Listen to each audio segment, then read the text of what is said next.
All right, what's up, everyone? This is Osmos.com's Hit the Ice. I'm Jake Hari here alongside Steve Homercleese Bauer.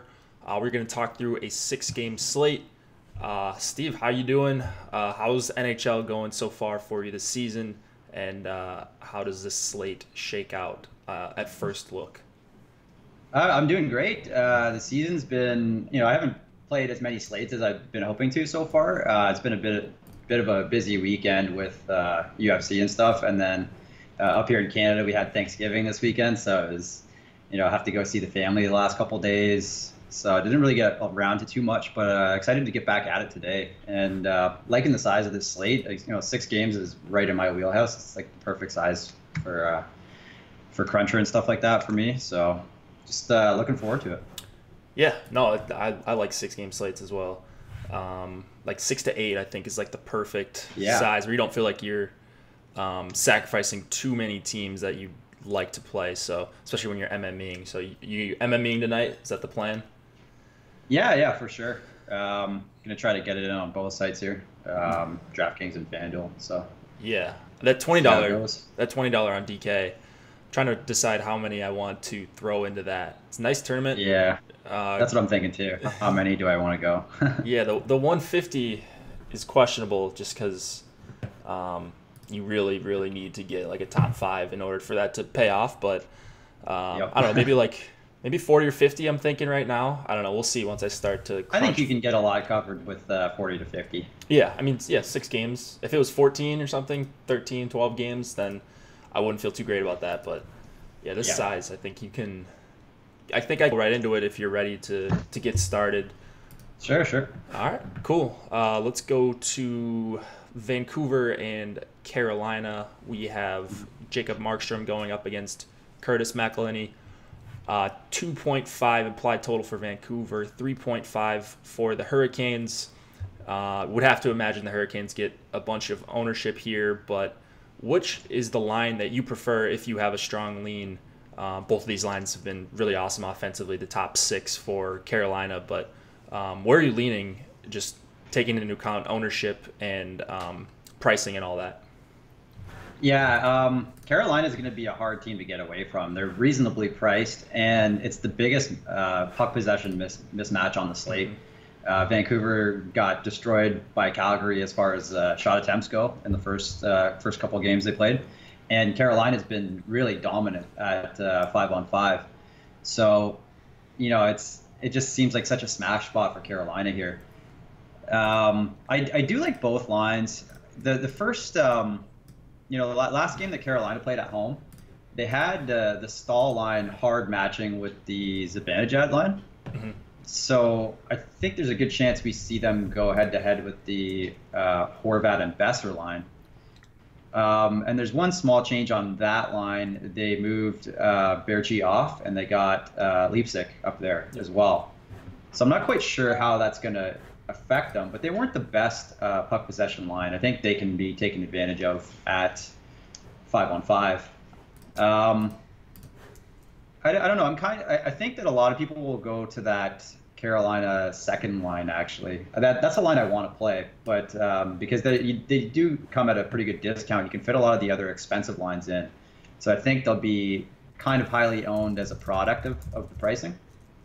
Yeah. Are you talking the second line is the Aho line? Oh, okay. I got you. Oh, yeah. I'm considering the Stahl line will be maybe that's where I'd like to go. Their numbers are fantastic. I think they make for strong cash plays in that. My initial lineups have them in it. I'm just wondering about ownership. I think that they might be a little higher owned than I would like tonight. Okay. That's the only worry. Yeah, I mean, the Stahl line, as you mentioned, just dominant at 5-on-5, 75 Corsi for percentage, 42 scoring chances per 60, or they're on pace for that, and over 20 high danger chances per 60 at even strength, which is kind of remarkable. I know it's a short sample, but that matters to me even in a short sample like that. And then the Aho line is kind of been content trading chances. Like, they have great offensive numbers. Their defensive numbers are super high paced as well. So I would have liked to see like the Aho line go up against the Horvat line. That would have been a fun matchup for both sides. But Yeah. with the Horvat line probably being matched up against Stahl, like you said, that's going to It's take me off of it's them. possible. It's not. I wouldn't say it's guaranteed, but it's possible. Okay. Yeah, I mean, I don't know. It's So in the first game they had at home, they had the Stahl line was hard matched against the Anders Lee, Jordan Eberle, and Brock Nelson line, and then they had the Aho line against Barzal, Bailey, and Beauvillier. So maybe they assumed that you never really know what they assume the top line is on those two teams, like the Rangers and Islanders. They have two similar top two lines, but the Canucks seem very top heavy. So yeah, just having to make that assumption right now. I don't think it makes a huge difference because the Aho line will either get, no one on Vancouver I'm particularly worried about. What do you think about the Vancouver depth lines? Do you think they're any good defensively or? I mean, I didn't see anything that was scary defensively. No. I was talking about more for the Horvat line, just because you've got Lipsick up there. Oh, gotcha. Gotcha, yeah. So, like, I guess I'm lower than what I would have wanted to be if we thought that for sure, we were pretty sure that it was going to be Aho against Horvat. Yeah. So, I mean, I like both Carolina lines a lot. That top six is, like you said, it's going to be really tough to get away from. But I guess I'm going to come in lower than what I had originally thought for the Horvat line. Lipsick he's going to come in, he's going to pop in optimizers just being on line one with two solid line mates.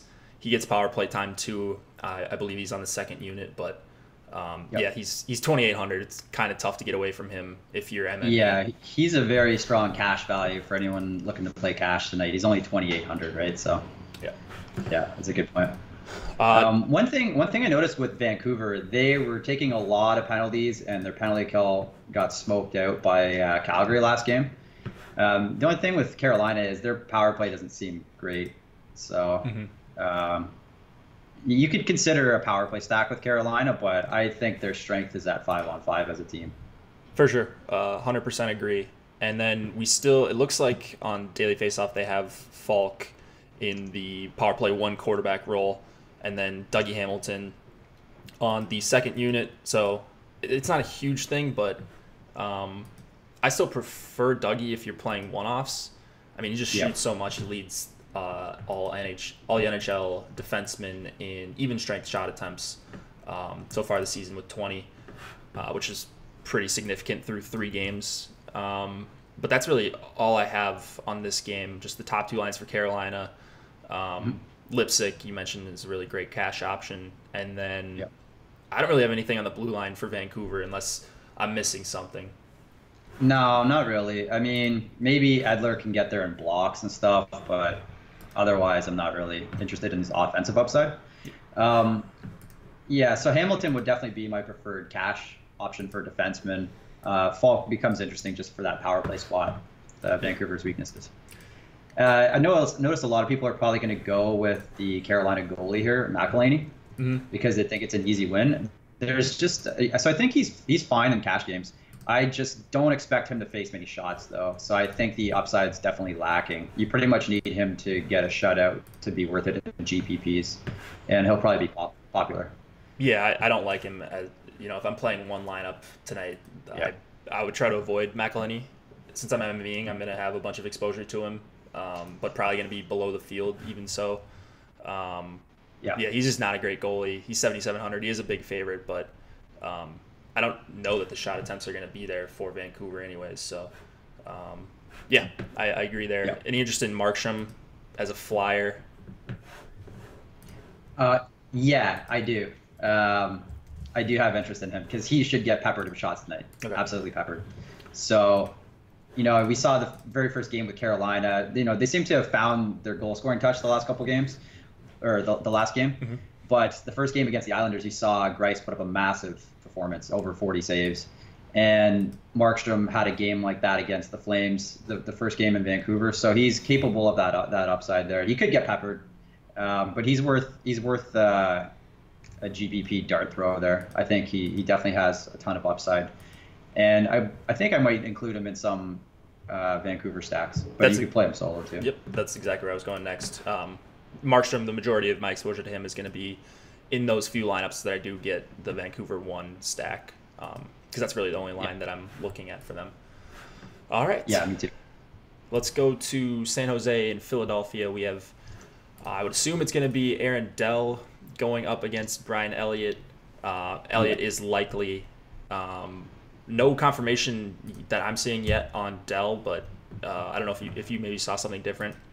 That's my assumption. I was on Dell, but I haven't seen the confirmation yet. Okay, yeah. So this is going to be one you want to check on at pregame skate about a half an hour before this game locks at 7 Eastern. We've got about a pretty even game here. 3.07 implied total for San Jose, 2.93 for Philadelphia.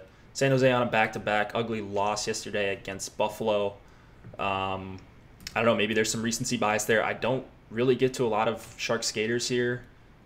This one is really about the top line for Philadelphia, but you can take this one wherever you want to go. Just talk about whatever is piquing your interest. Yeah, that's pretty much it for me. Would be the top line for Philly. The third line's popping a little bit in some projections because you have Wheel and Vorobiev at pretty low price to go with Simmons there. The issue the Sharks have been having, they've been really good possession team at 5-on-5. They've been dominating the shot share and all that, and they've had a really hard time scoring, and they've been getting terrible goaltending. There are special teams they can't score on the power play, and they've been giving up power play goals against. So it's kind of a luck thing as well with them right now. They're not a team I particularly want to target, but the back-to-back does help that. Yeah. A little bit. Yeah. And the Flyers have their home opener as well. So. Yeah, that top line drew Couturier and Voracek. Is that what you have as well? Yeah. Yeah, so we got Konechny is out. No, he's out, yeah. I thought he just got bumped down. Oh, okay. Could be wrong. I can't remember what I saw. I remember seeing it yesterday, but I think he got bumped to the second line. Oh, okay. That makes sense. With Patrick and Lindblom. Lindblom. Yeah. Got it. Yeah, I don't know what I'm talking about there. But that line is popping for me a ton, the top one. Yeah. Voracek especially. He's just getting that boost. They're all on the top power play, I believe.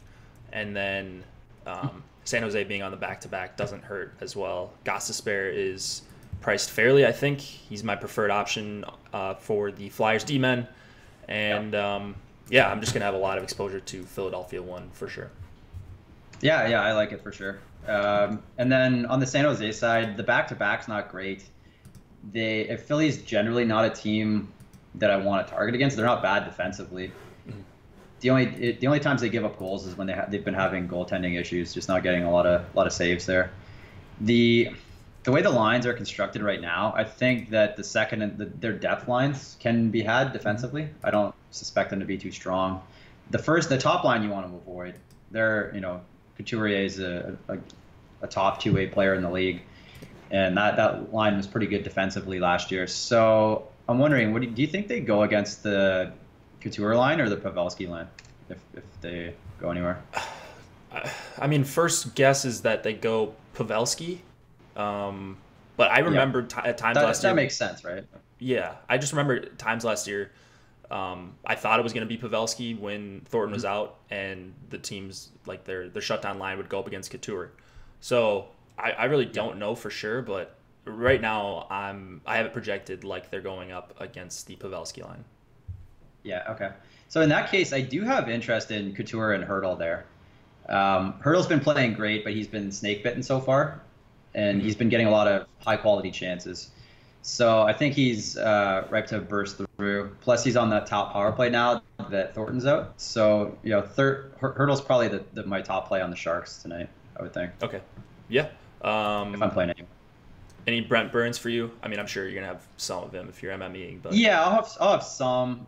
Not the expensive defensemen aren't really a priority tonight. Okay. I'd rather pay up at forward in some spots. There's a lot of good expensive options tonight, so I don't really see myself going there. That probably lowers their ownership overall, though, especially on the back-to-back. Yep. And I do remember, I don't know, this could just be some kind of bias, but I do recall seeing something about Burns being particularly strong on road back-to-backs relative to his ownership. Do you know why that would be? Just because of his shot and block floor, I think. Oh, People, actually, and then people will overlook him. Maybe his price goes down on the back-to-back, his road back-to-back. I mean, He's only 6,300 right now. yeah. So, actually, I do have a bit of interest in him in GPPs there. I got 22% Burns, which I think is going to be pretty easily, it's going to be over the field, which I would like to do anytime he's going to be around 15% or under on a shorter slate. I'm more than comfortable going over the field on him just because he never really kills you. Yeah. And 6,300, that's a really good price despite the back-to-back. So, yeah, sure. Yeah. Right now, my initial crunch, I only got him in one lineup, so I definitely want to bump that up a bit. Yeah, love it. But that's appealing to me for sure. Sweet. Then we kind of mentioned Gostisbehere on the Philadelphia side. Provorov, 4,500 if you can't get up to Gostisbehere, but the only problem is he's not on the top power play unit. Yeah. Yep. So yeah, I'll have some of him, but Gostisbehere is a priority. Okay. Yep. Me too. All right. What do you think about the goalies? Yeah. I don't have a solid read here. I think Elliott is somewhat appealing since San Jose's been firing a lot of volume and not being able to, just having bad luck, just kind of been snake bitten so far. Yeah. Man, I mean, are you of the mindset that Dell is the better goalie than Martin Jones? I know that's kind of a popular. I think he's capable during stretches of being better for sure. Okay. Man, I mean, he's super cheap in 7,100. So if you're going with that second line, I mean, I like to correlate as much as possible. So if I'm going with that second line and you can also get a cheap goalie with a strong line and Burns, that's something that I would be looking at. But man, I think I would rather just go with like pure upside with a guy like Markstrom in that range if I'm doing that. I really like Philadelphia's top line, so I'm not going to be on much Dell at all. Yeah, no, that's a good point. I would definitely prefer Markstrom if you're going to go for an upside play in GPPs. All right. All right, we can move on to Colorado and Columbus. Philip Grubauer going up against Sergei Bobrovsky. We have a 2.75 implied total for Colorado, 3.25 for Columbus. Bobrovsky up to 8,100. I mean, I don't like to play expensive goalies, so that was the one thing that jumped out to me. If I'm playing him, it's kind of hard to play Columbus's top line with Bobrovsky just because that's a pretty expensive foursome there, especially if you want to get into Werenski. I think we're going to see an under-owned Colorado top line. The top line for Columbus, while they won't hard match, I think that they're going to see quite a bit of time against the McKinnon line, and that's going to be a really fun matchup both ways. So lots of chances, I think. I think they're going to trade pretty well, and you're going to get Colorado one, decently priced, and I think pretty low owned. Where are you at there? Yeah, that's a great point. I think they make a lot of sense in GPPs tonight. You're right. They will trade a lot of chances. Dubinsky's out, so I don't see them getting hard matched against any line.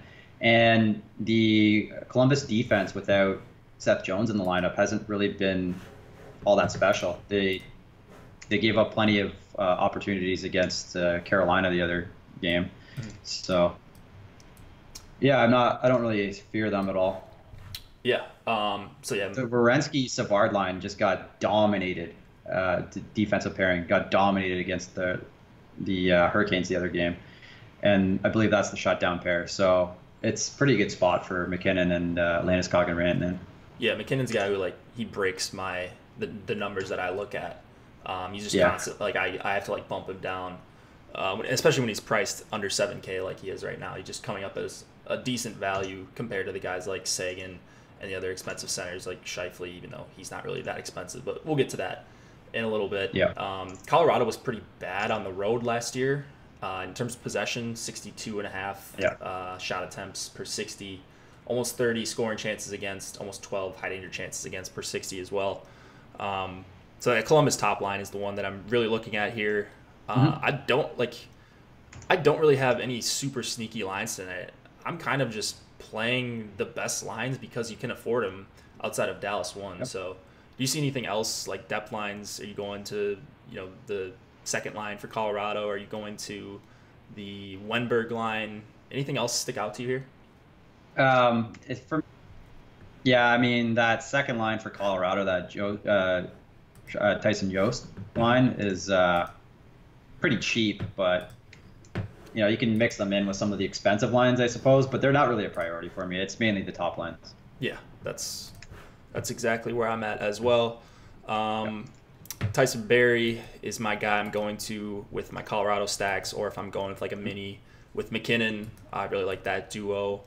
And then it's really Werenski for me on Columbus's side. Without Seth Jones, he just gets quite a big boost as far as shot volume goes. Yeah, for sure. He's one of my higher owned guys for sure in the initial crunches. All right.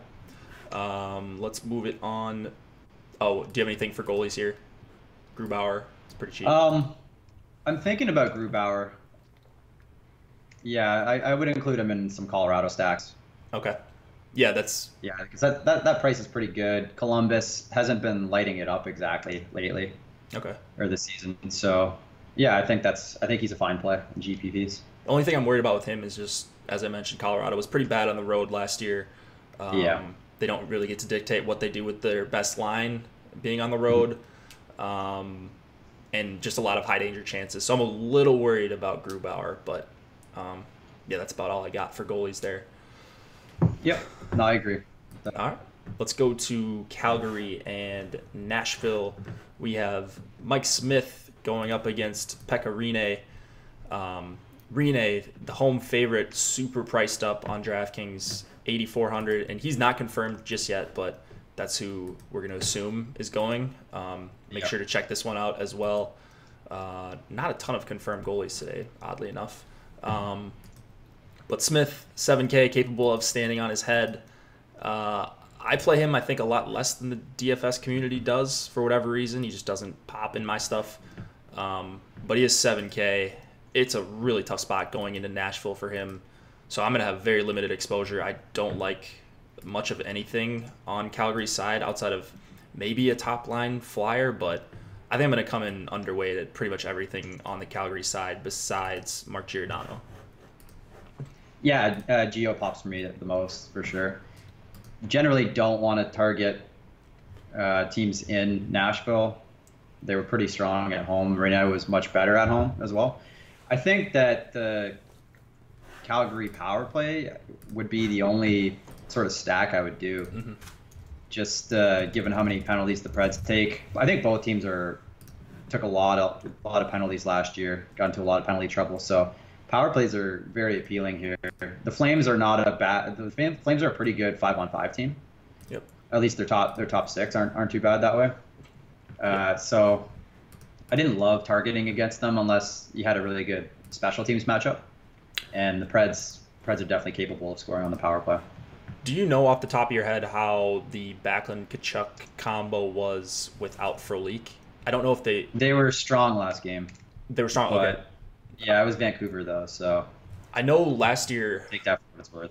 Okay, I know last year it was either Tkachuk or Frolik was out, and the line was just atrocious without one of them. So I couldn't remember. Yeah. That's something. Yeah, probably with that. I think that the two movers on that line are Backlund and Tkachuk, not Frolik. So. Okay, cool.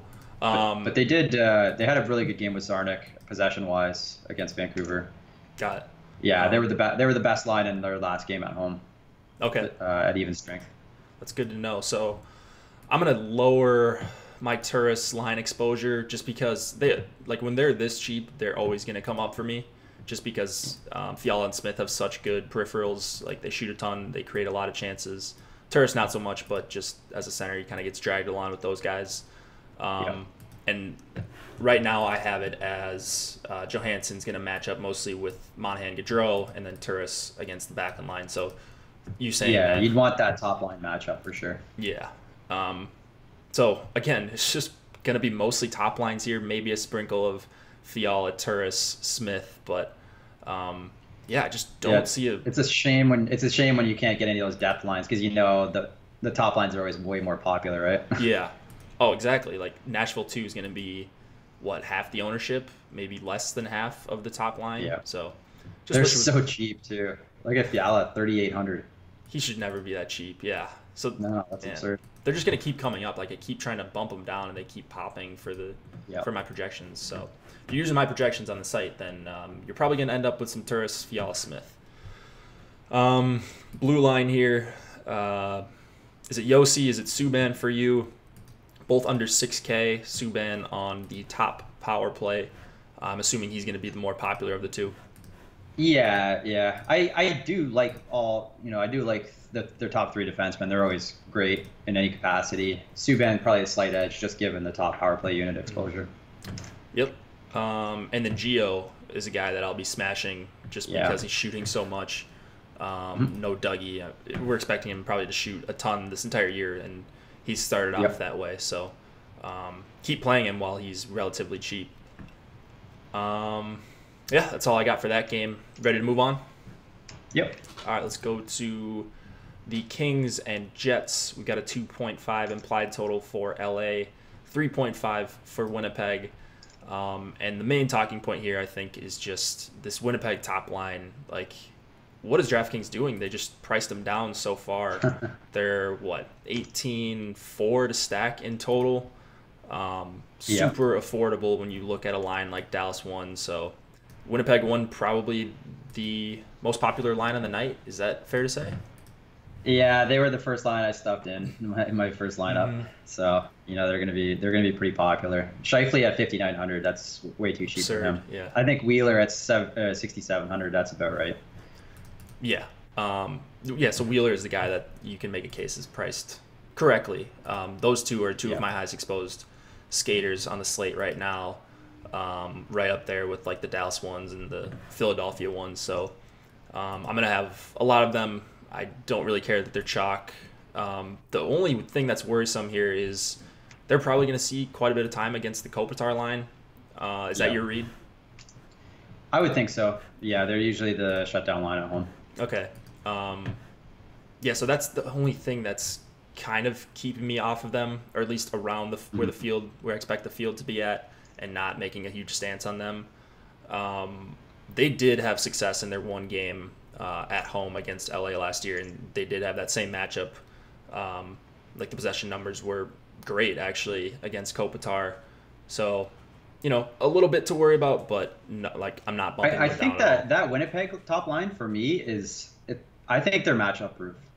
I think they can score in any matchup. Kopitar is a tough matchup for sure, but I'm not sure. I haven't seen a lot of data on him with Kovalchuk now. I haven't seen it. So I'm not certain how that's impacting that, but let's see. Looking at the game against the Sharks, they had a pretty even matchup with the Sharks top line. The second line really struggled. The Carter line really struggled in that matchup. Who else did they play? They played Detroit as well. Just looking that one up. Okay, so the Kopitar line, just to circle back to that quick while you're looking that up. So far, 23 minutes at even strength, 23, almost 24 minutes. 33.7 Corsi 4 percentage. Man, they look pretty terrible, actually. Wow. They did all right against the Sharks in that one game, but it looks like they got smoked out by that Detroit top line, the Larkin line. That's interesting. Which is surprising. Yeah. Wow. So, is Winnipeg one good chalk then? You're with the chalk there. Yeah, I'm not going to shy away from them, I think. Okay. Maybe I wouldn't use them in single entry stuff or smaller field tournaments. Yeah. I think I'm not gonna eliminate them or downgrade them at all in my crunches for my MME stuff though. Okay. Yeah, they're just so easy to fit. Yeah. I don't know. I'm not really looking at anything here as far as making a big stand on the Kings side. That second line. You could do something unique. Maybe you could replace one of the wingers in the stack with line A for a power play. For sure. No, I was talking about on LA side. Winnipeg side, I do like the second line quite a bit. That second line for LA has kind of been a disaster so far. And Little with line A, and then it's going to be Ehlers, we're assuming, for the even strength correlation. He kind of just ends up in my lineups. Yeah. No, it's way better with Ehlers up there. Yeah. I don't know why they changed that line. Was it Perot they put up there for a couple games? Yeah. Just didn't seem right. That line was awesome last year. So Yeah, maybe if you could get like Little's a good two-way forward, but he's not great for DFS. So you kind of want to see maybe another more offensive player play with them. Yeah, for sure. And they kind of they put Stastny in there at the deadline, right? So it wasn't that huge of an upgrade, I don't think. But certainly a little bit of a boost. That line was crazy for the first few games with Stastny. All right, blue line here. The only guys that I'm really getting any of in this game are Muzzin and Bufflin and Trouba. But what's your read on defensemen in this game? Outside of, I think Bufflin's the very obvious one here. He goes with the top line. He's 5K. He shoots a lot. Like, he plays a ton of minutes. So he's not super interesting to talk about. But what else do you see here? Some interest in the Kings power play, so I guess Doughty, just because you saw last game, the Stars really wreaked havoc on the Jets penalty kill. That seems to be their biggest weakness. The Jets is when they have a bad game defensively, it's because they're taking too many penalties and their penalty kills just not doing the job. So if you were going to target them at all, I would prefer power play there. So Doughty is somewhat appealing. He's probably not going to be owned at all tonight. Yep. Awesome. So I've got a little bit of him, 2% right now out of 150 lineups, but that might be close to the field. So, looking at Winnipeg last year, they were top 5 in the NHL in time shorthanded, up there with teams like Dallas, Nashville, Vancouver. So, that kind of gets me off of Hellebuck, at least in single entry stuff. If you're playing cash, I don't think I would go to Hellebuck, because Winnipeg can be so slap happy at times. Any Jack Campbell for 6,900? I mean, he's going to see maybe the most shots on the night if he can avoid an early exit. Could be. His numbers have been great so far in his NHL career. It's 5 games, but he hasn't lost once in regulation, and his save percentage is really high. So he does have that kind of upside, you could say, when he's facing that shot volume. But I just don't really. I don't really like going against Winnipeg at all. Their offense is just too good when they're firing. Yeah, so he would be behind a guy like Markstrom, Dell as well? Yeah, I think so. And Smith? I think I would rather have both Markstrom and Dell than Campbell. Yep, agreed. I won't say no to Campbell. Like, I won't eliminate him from any of my MME stuff, but he's not going to be anyone I'm actively plugging into my lineups. Did he pop? I don't know. Did you just use the Fantasy Cruncher projections? Let me see. What do we got here for goalie? No, he didn't even show up in one. Okay. He did show up a little bit in mine, so I'm gonna bump him down. I'm probably gonna cap him at like 5% if I run out 150. But I would take 20, 30 lineups before I get a Jack Campbell. You can go up $100 or $200 and get just as good of a goalie in probably a better spot, or at least a less risky spot for that price. Yeah, I can't see him being more than 1 or 2% owned, so I think 5% is perfect amount to get over the field there. Perfect. All right, let's go to the last game on the night. We've got Toronto and Dallas. This one's going to have quite a bit of ownership, I would guess. Over 3 total for Toronto, near 3.5 for Dallas. Frederick Anderson going up against Ben Bishop. 6.5 total here. That's going to draw some eyes. You've got Dallas super expensive. The one line that's kind of tough to fit in, but I think you can make it work. Or if you can go with 2 out of the 3 of them, you can certainly make it work. What's your read on Toronto's lines as far as ownership? I mean, are you on any of them very strongly? Because I don't really like Toronto that much in this spot, and that worries me for 6.5 total game. Yeah, you know what? I think that I have a sneaky feeling that this game can disappoint. Okay. I don't know what it is. It's just a bit of a hunch here. I don't have much. The top 6 are constructed for both teams. I don't really think there's an easy matchup for either line. Do you think the Sagan line, like, who do you think they spend the most time against? So in the first game they didn't line match at all. And I can really see, and then the second line they had the Shore, the Devon Shore, Pitlick, Faxa line. They used them as a hard shutdown line against the Jets top line. And I can kind of see them doing something of a mix where they just mix both top six against each other. Yeah. So see half the time against the Tavares line, half the time against the Matthews line. I think the Leafs are going to be tough from a matchup standpoint. You can't really use a shutdown line against either one of them. Right. That was kind of my lean as well.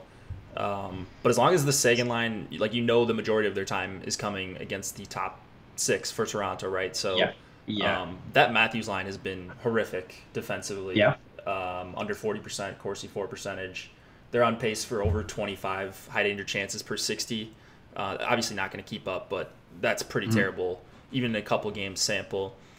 So the Sagan line, like, they're my highest projected line by a good margin. It's just going to be a matter of how much can I actually fit of them in my crunch. If I was just single entering tonight, and I don't think I'll end up doing that, I'm probably going to make around 50 lineups. Like, I would try to force in Dallas 1 because I do think they're the best play. But it gets really dicey if you put all three of those guys in, and even if you try to, like, if you're trying to get Klingberg in there as well, that's a really tough way to go as far as the rest of your roster spots. Yeah. Definitely. I saw a question in the chat from Straker asking, what lines can you pair with Dallas 1? So let's see if I can run a quick one here. See if I can find. You're often gonna have to dip down into like the third line range. So a couple that are coming up for me are like duos, third line duos, like Riley Nash, Josh Anderson type of thing. And the rest of your lineup can look really good if you're running a 3-man Dallas 1 stack. You can go to like. It's hard. There's not a lot. Yeah, Flyers 3 is the one that's kind of popping for me a little bit. They're pretty cheap. Yep. What other cheap lines do I have out here? Carolina 3. I've got DiGiuseppe and Brock McGinn coming up in some.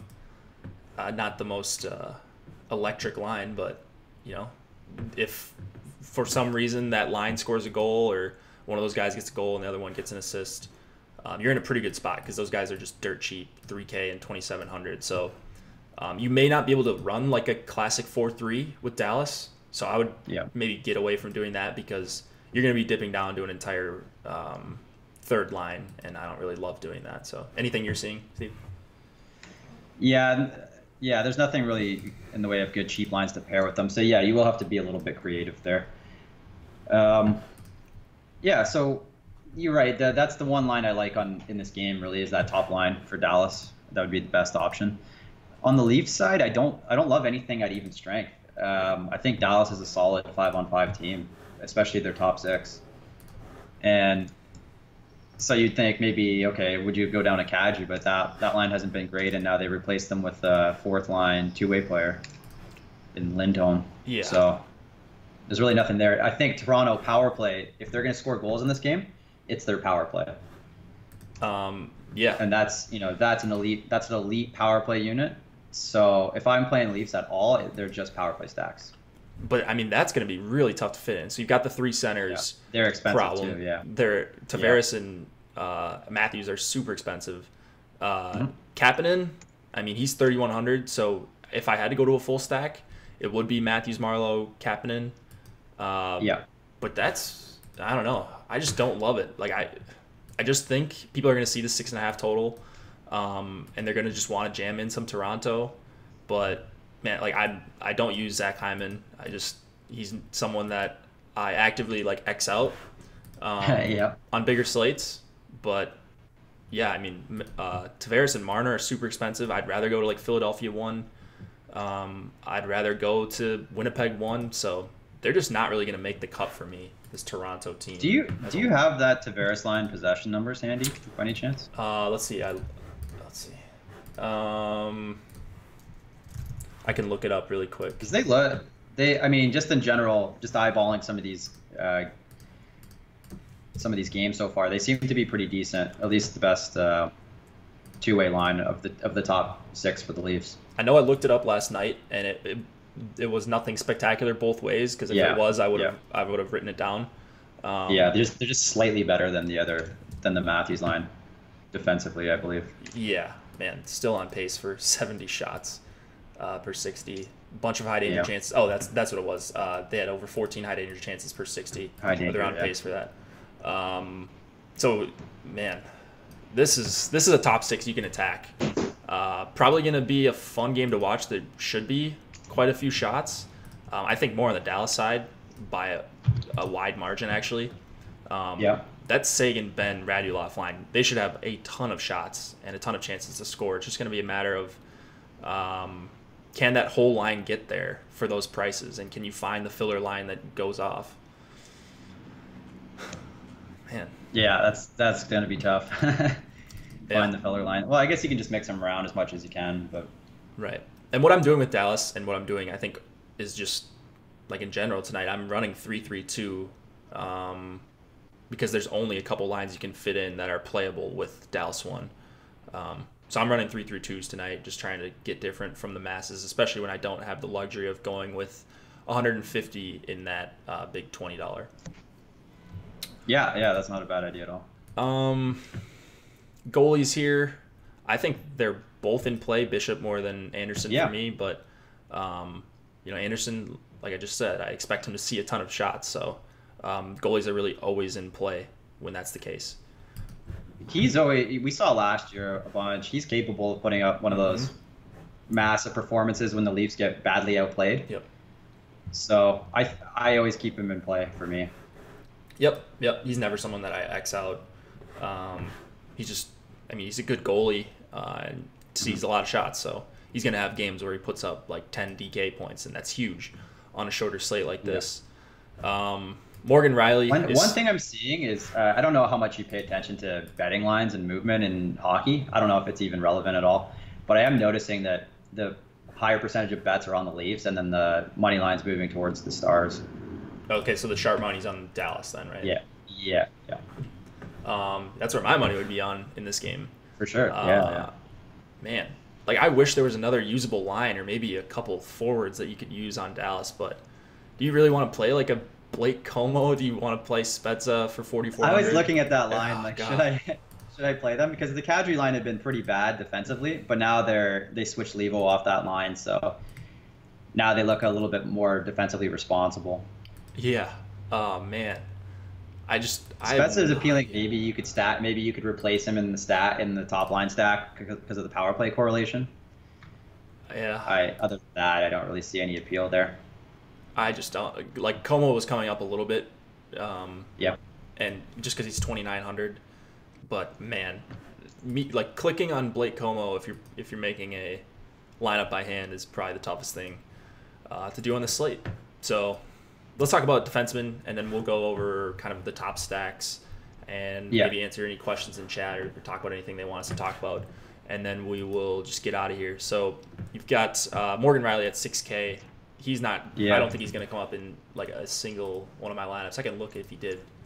So he's 6K, and then Brent Burns is 6.3. Who would you rather have? Yeah, even if I'm not correlating, like even if I had a full Leaf stack and I could fit the extra 300, it's always going to be Burns. Like it's just no reason to play Riley at 6K, even if he goes off tonight, even if he has 4 assists.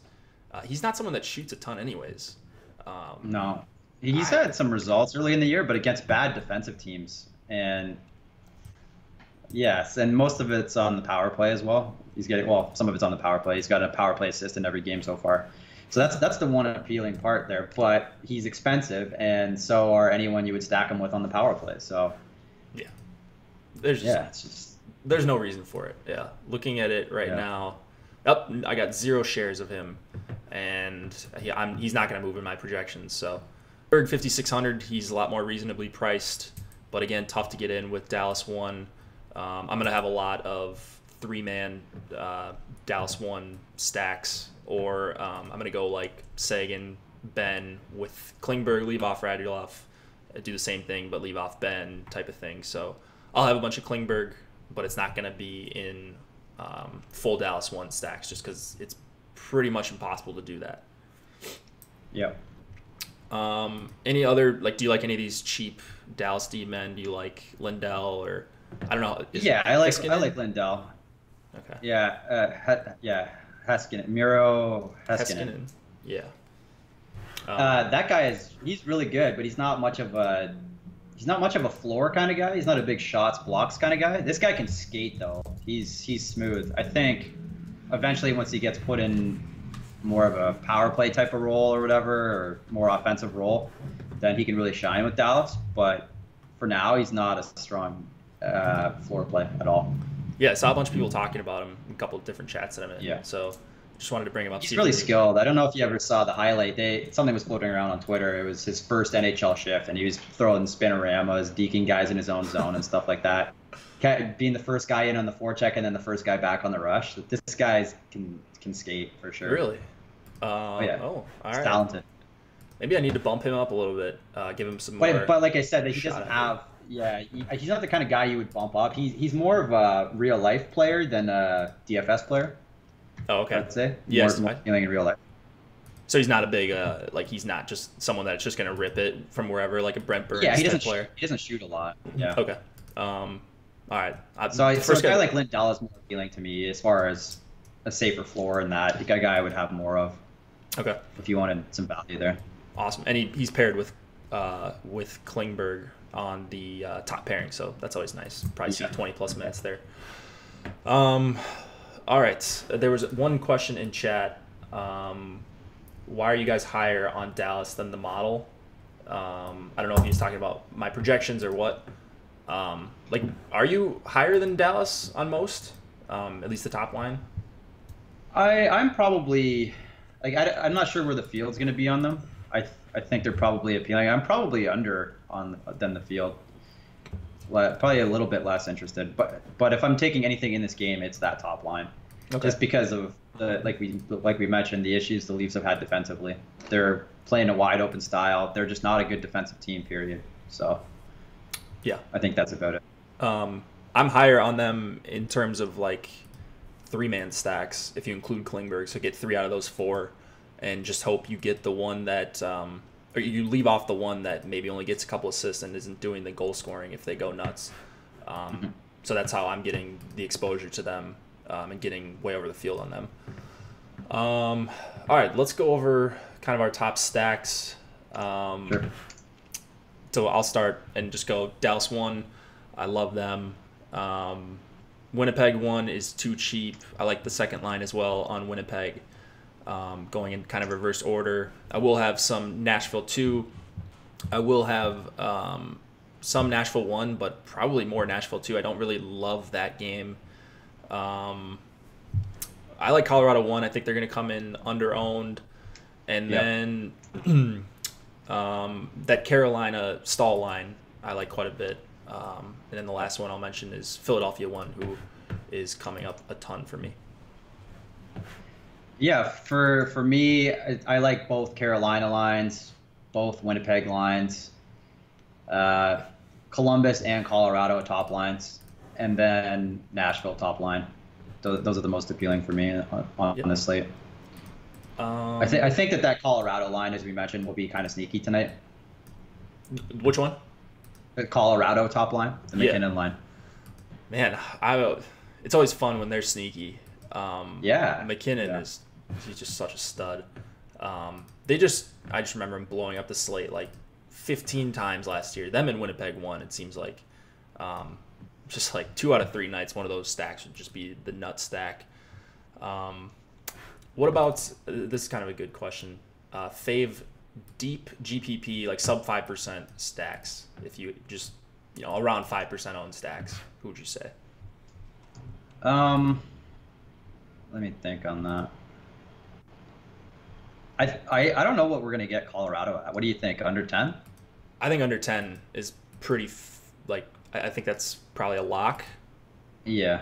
I mean, that's the one I want to be most over the field on, as far as I think could be under-owned. Beyond that, I don't know. Do you think the Flames could do anything on the power play? I don't know. For me, most of the lines I like tonight are kind of chalky, unfortunately. Yeah. Aside from Colorado. Yeah, I agree. I think Nashville 2 could be, in between that 5 and 10% range. Man, let's see, where else? Maybe that San Jose too. I think they're kind of sneaky. Yep. That was like the first one I looked at. I forgot to mention them off the top. And then if I'm going the Logan Couture line, for those who don't know the line numbers. Yeah, if I'm going like super deep, it would be like Carolina 3. With McGinn and DiGiuseppe. But you know what I'm noticing? That fourth line is actually getting more minutes. The fourth line's actually treated as the third line. It's Svechnikov? Yeah, the Martinook, Svechnikov, and Walmart. Yeah, they're getting the second line shutdown duty. So they're going to go up against Pettersson? Could be, yeah. Huh. They're between them and the Aho line. They're getting lines 2 and 3. Okay. Oh, that's interesting. Evenly, at least the last couple games. I mean, these are very small sample sizes, right? So you're not gonna take anything too actionable out of this, but it's something, it's a slight lean one way or the other. Sure. They're not aligned to play heavily by any means, but you could mix in a very little bit if you're gonna MME.